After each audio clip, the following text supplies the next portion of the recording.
ہمارے پاس تو اتنی دولتیں ہیں کہ ماضی میں لوگوں کے پاس اتنی دولتیں ہوتی نہیں، نہ اتنی سہولتیں بادشاہوں کے پاس تھی جو آج عام لوگوں کے پاس میسر ہیں۔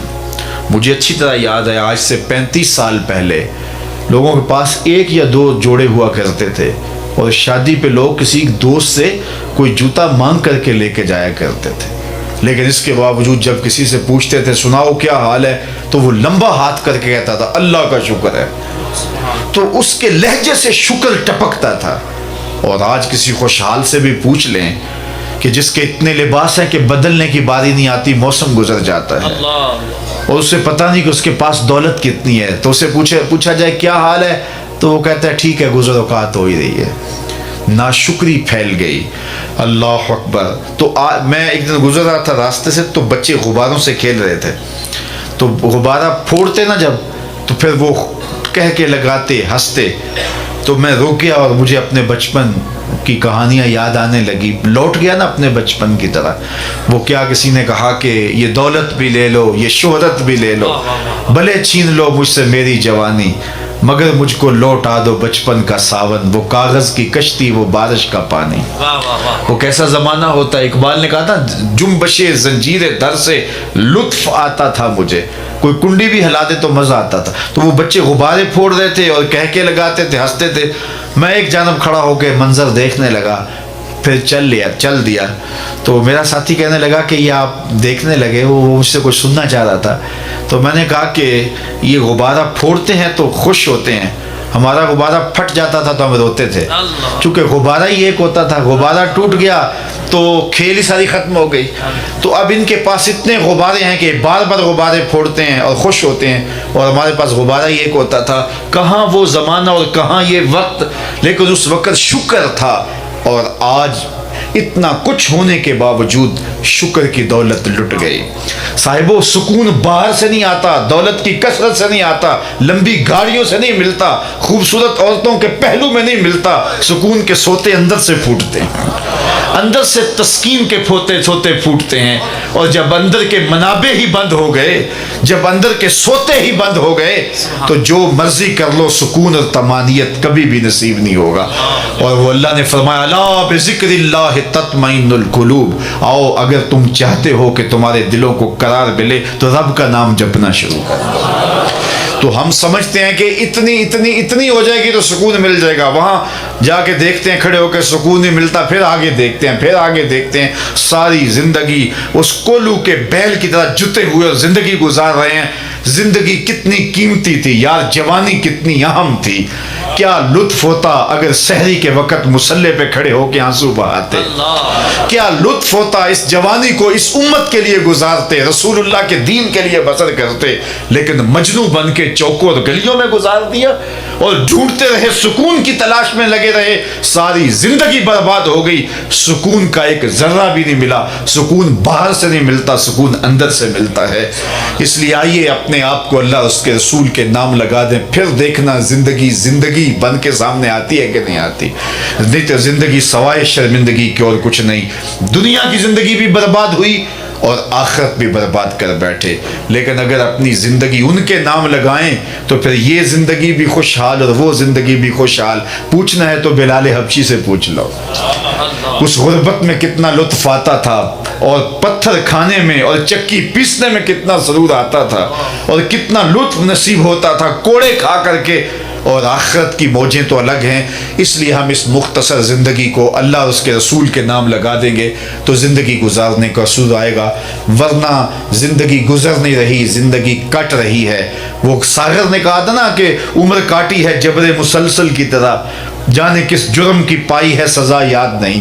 آج ہر بندہ جبر مسلسل کی طرح زندگی کاٹ رہا ہے، ہر بندہ جو ہے وہ کولو کا بیل بنا ہوا ہے، ہر وقت سویر سے لے کر شام تک یہ بنا لو، یہ گھر بنا لو، یہ بینک بیلنس بنا لو، یہ مارکیٹیں، یہ پلازے، یہ بنا لو، ہر وقت جتا ہوا ہے، اپنے آپ کو کس طرح مصروف رکھا ہے، لیکن کہیں بھی سکون اور طمانینت نصیب نہیں ہے۔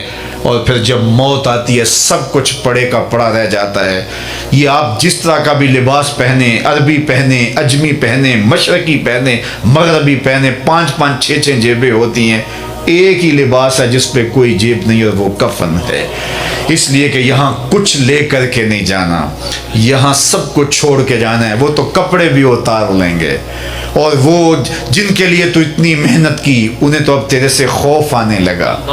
وہ تیری قمیض بھی پھاڑ کے اتارے گے, اپنے ہاتھ سے غسل بھی نہیں دے سکتے. میاں صاحب بولے جاندی واری ڈرونا بنے ہوتے, ہاتھ نہ لاندے ڈر دے, جنہ لئی تو پاپ کمائے اج کتھے نہیں تیرے کر دے. وہ تو ایک رات رکھنے کے لیے تجھے تیار نہیں ہوں گے. تو آخرت کو تھام لے, اللہ اس کے رسول کے دامن کو پکڑ لے. سرخرو زندگی اور بامراد زندگی کا یہی تصور ہے, اور محبت رسول یہی سکھاتی ہے کہ اللہ رسول کے نام اپنے آپ کو لگا دیا جائے. اللہ مجھے آپ کو اپنی رحمتوں کے سائے میں رکھے. ان عالی مرتبت علماء کرام سے جڑے رہیے, ان کی صحبت کو کبریت احمد سمجھیے, اور اپنی زندگی کو اللہ رسول کے نام لگا دیجئے. صالحیت کے ماحول میں زندگی گزاریے. بالخصوص میں جوانوں سے مخاطب ہوں کہ جوانی کی زندگی اللہ کی ایک بہت بڑی نعمت ہے. جوانی کٹ جاتی ہے تو پھر پتہ چلتا ہے کہ کتنا بڑا انعام چلا گیا. تو آئیے اپنی جوانی کو راہ خدا میں گزار دیجئے. جوانوں, تمہاری جوانی کی امت رسول کو ضرورت ہے. تمہاری جوانی کی رسول کریم صلی اللہ علیہ وسلم کے غلاموں کو ضرورت ہے. تمہاری جوانی کی تمہیں خود ضرورت ہے. جوانی کے یہ حسین لمحے, کہتے ہیں عشق کرنے کا مزہ جوانی میں آتا ہے, تو پھر آؤ نا رسول اللہ سے عشق کرو, آؤ نا پھر رب سے عشق کرو. تمہیں پتہ چلے گا رومی ہو, رازی ہو, عطار ہو کہ غزالی, کچھ ہاتھ نہیں آتا بے آہ سحر کا.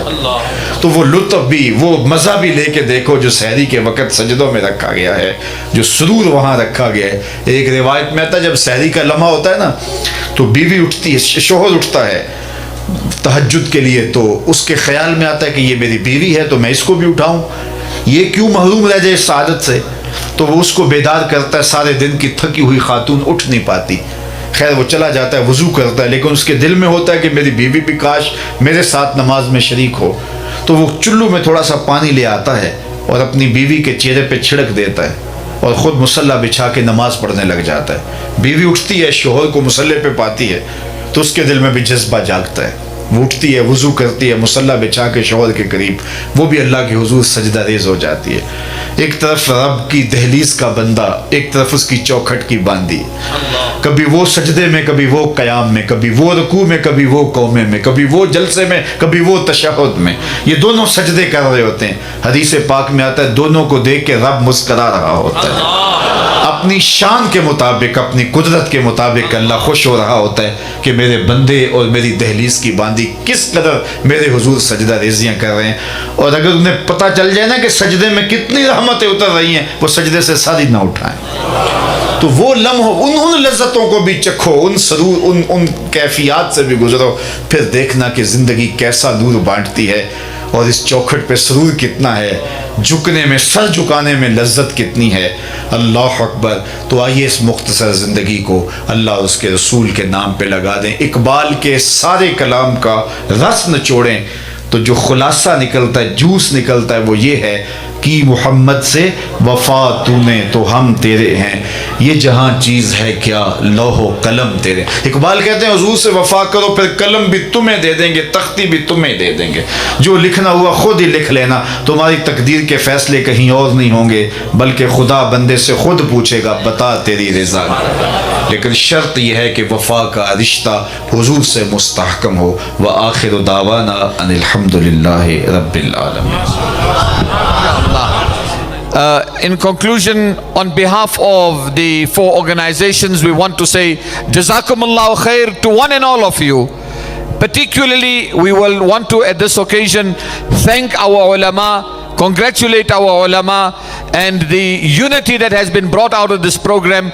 We want to say Jazakumullahu khair unanimously for and on behalf of everyone that is present here to His Eminence for accepting the invite and gracing this audience, this large and huge audience, with his presence here. Jazakumullahu khair. And again, the final participant in the program, Hafiz Sikandar Raza, representing Madrasatul Uwaisiyah, will lead us in Salatul Salam.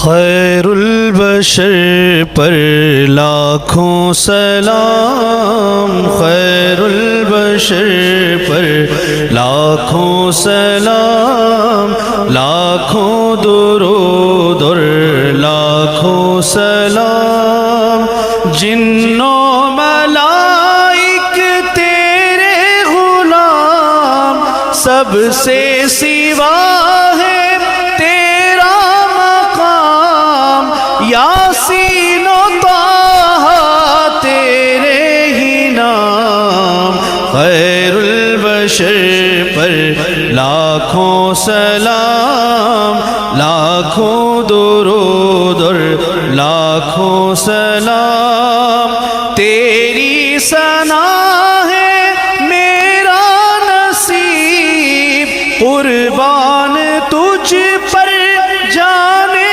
ادیب، تجھ پر تصدق عالم تمام، خیر البشر پر لاکھوں سلام، لاکھوں درود اور لاکھوں سلام۔ الفاتحہ۔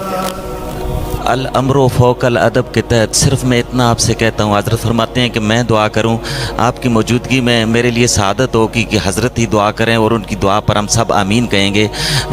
دعا کا ماحول اور کیفیت بنانے کے لیے ایک بار سورہ فاتحہ اور 3 بار سورہ اخلاص کی تلاوت فرمائیں، اور پھر قبلہ حضرت صاحب کی دعا پر ہم آمین کہنے کی سعادت حاصل کریں گے۔ الحمدللہ رب العالمین والصلاة والسلام علی اشرف الانبیاء والمرسلین وعلی آلہ واصحابہ اجمعین۔ اللہم یا رب بجاہ نبیک المصطفیٰ ورسولک المرتضیٰ طہر قلوبنا من کل وصف یبعدنا عن مشاہدتک ومحبتک وامتنا علی السنة والجماعت والشوق الی لقائک یا ذی الجلال والاکرام۔ اللہم اغفر ذنوبنا واستر عیوبنا وقلب قلوبنا ونور قبورنا وسہل مرادنا ویسر امورنا۔ اللہم اغفر لنا ولوالدینا ولمشائخنا ولاساتذتنا ولتلامذتنا ولمن لہ حق علینا ولجمیع امت سید الانبیاء والمرسلین۔ اے اللہ، آج کی اس بابرکت محفل نور کا ایک ایک لمحہ قبول فرما، جتنے لوگ آئے ہیں سب کو برکتوں سے مالا مال فرما، کوئی ایک شخص بھی خالی ہاتھ نہ لوٹے۔ اے اللہ، ان کے گھروں میں واپس پلٹنے سے پہلے اس اجتماع کی برکتیں ان کے گھروں تک پہنچا دیں۔ اتنے لوگوں کی تڑپتی آمین کے ساتھ تیری بارگاہ میں دعا ہے، ہم سب کا خاتمہ ایمان پر، زندگی اسلام پر، موت ایمان پر۔ اے اللہ، امت کو کھویا ہوا مقام دے دے، عظمت رفتہ رفعت پارینہ بخش دے، بھٹکے ہوئے آہو کو پھر سوئے حرم لے چل، اس شہر کے خوگر کو پھر وسعت صحرا دے۔ میں بلبل نالا ہوں اس اجڑے گلستاں کا، تاثیر کا سائل ہوں محتاج کو داتا دے۔